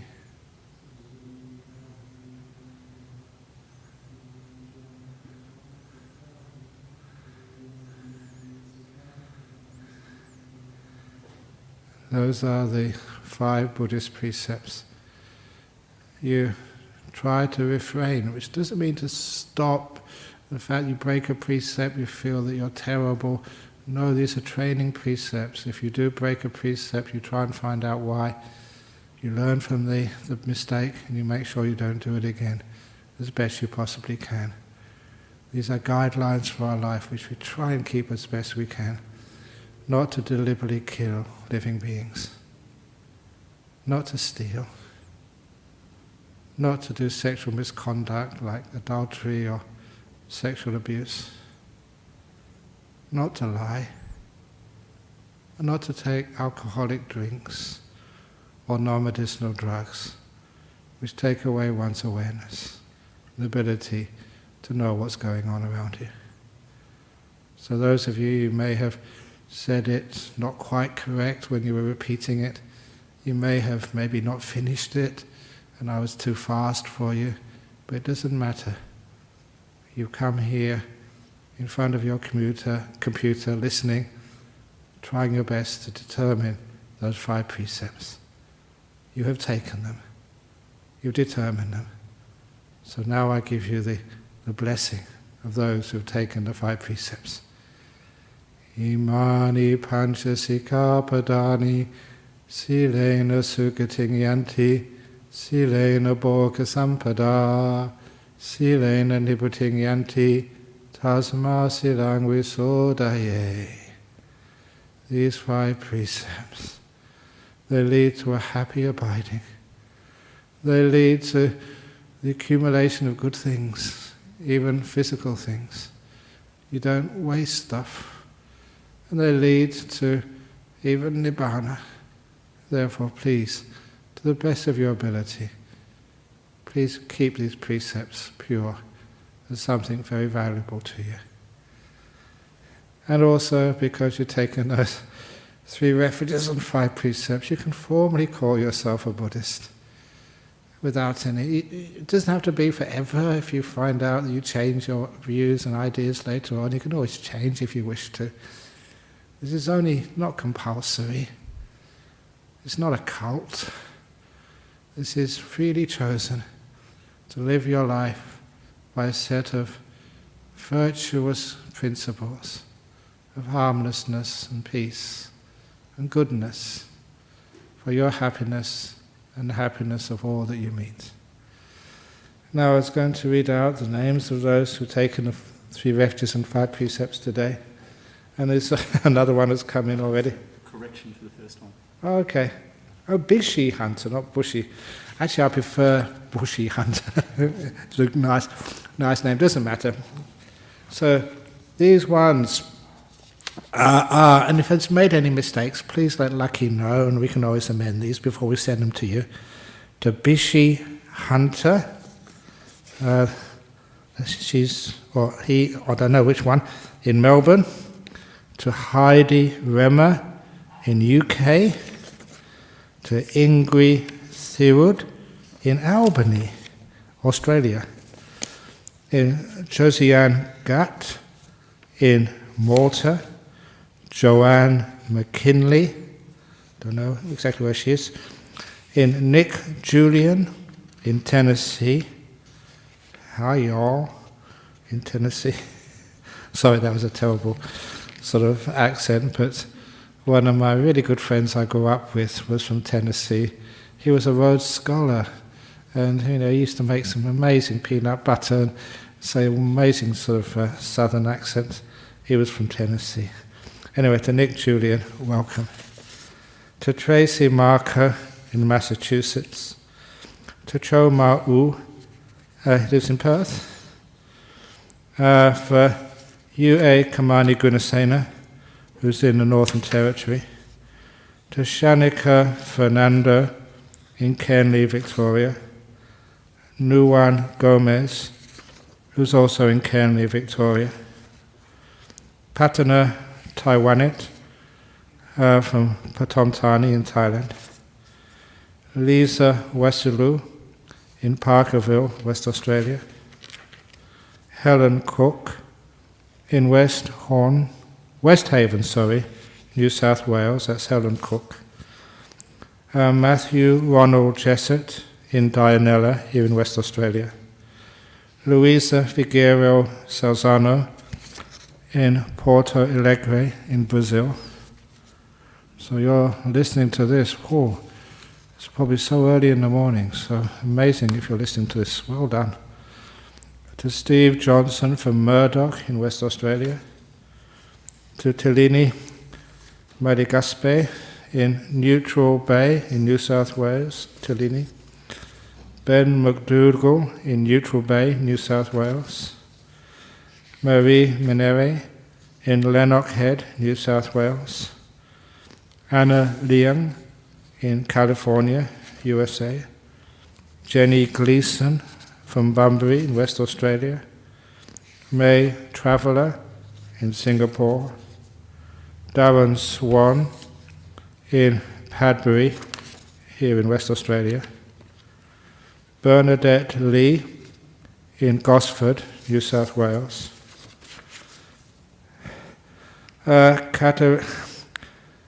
Katarzyna Kolomijek, please, I apologize if I pronounced that incorrectly, that's from Poland. Katarzyna. Jutta Szyskowski from Leipzig in Germany. Nadia Sherman from Switzerland. Emily Henderson from Texas, USA. Joe College from Torquay in UK.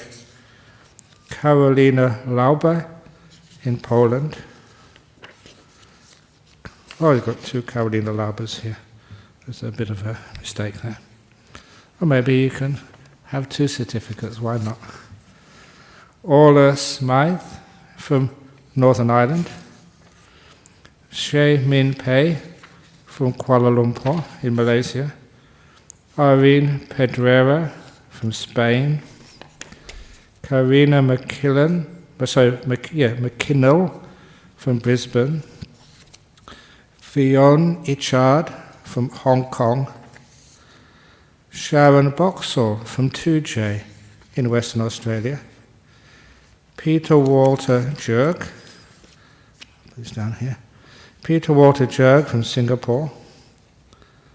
Sally Byrne from Albany, West Australia. Sally Ann Elizabeth Blakers from Albany, West Australia. Tracy Callison from Ohio in USA. Dorothea Manke from Tokyo in Japan. Adam Crossley from Malham in North Yorkshire, UK. Leo Bosine from Deer Park in Victoria, Australia. Sonia Dietrich from Unna in Germany. Marco Tertinek from Germany. Li Ching from Singapore. Beetle Ilif from Minnesota, USA. Erin Dunn from Fort Worth in Texas, USA. Augustia from Wellington, New Zealand. Catherine Hewitt from Paris in France. Bianca Falk from Wuppertal in Germany. Kenneth Whitman from UK.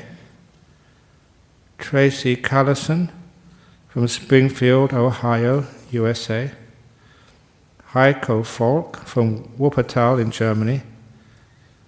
Gemma Chandan from Caulfield, Victoria, Australia.